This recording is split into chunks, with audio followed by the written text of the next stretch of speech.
It's been really an honor to nominate these bereavement volunteers. I think most people would agree that the past 18 months or so has been unlike any other time. Nominating them was really born out of gratitude and appreciation for their openness, their flexibility, their persistence, all that it took really to continue to provide grief support to those in our community, especially given the limitations imposed by the pandemic.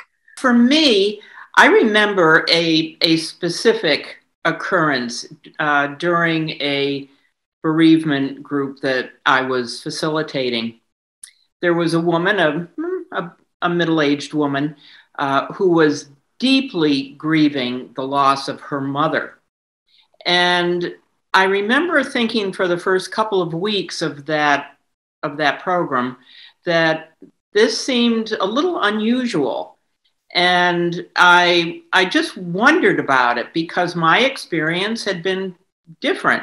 I had lost a husband, and to me that was really important, and it was much more natural to lose a parent. That's something that was just inevitably going to happen. And it took me a couple more weeks to fully understand that it doesn't matter what your relationship is to another human being. It's that you have made a very profound connection with somebody, whether it's a birth relative or someone you've met, and that the loss of that person is just devastating, or can be devastating to some people.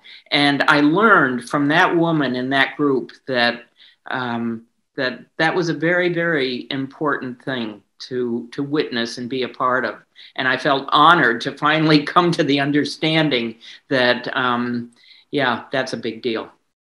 It's something that people say to me all the time when I say that I volunteer for hospice, and they say, "Ooh, how can you do that? It must be so awful." And again, I just say, no, it's wonderful, because as I said before, you meet people. It's not a horrible thing. It's a part of life. And it's something, in a way, you're helping people get through something that's natural, and yet it's not natural.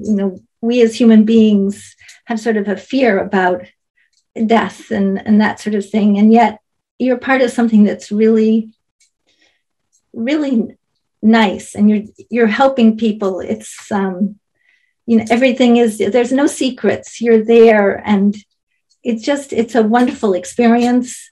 I feel very fortunate to be able to do it, I would say. I honestly think that our group of volunteers, these phenomenal individuals, were a life raft for many people in our communities. And I just really wanted, this nomination for me was just a way to acknowledge them in a special way. So we're very grateful for them, their talents, and their compassion.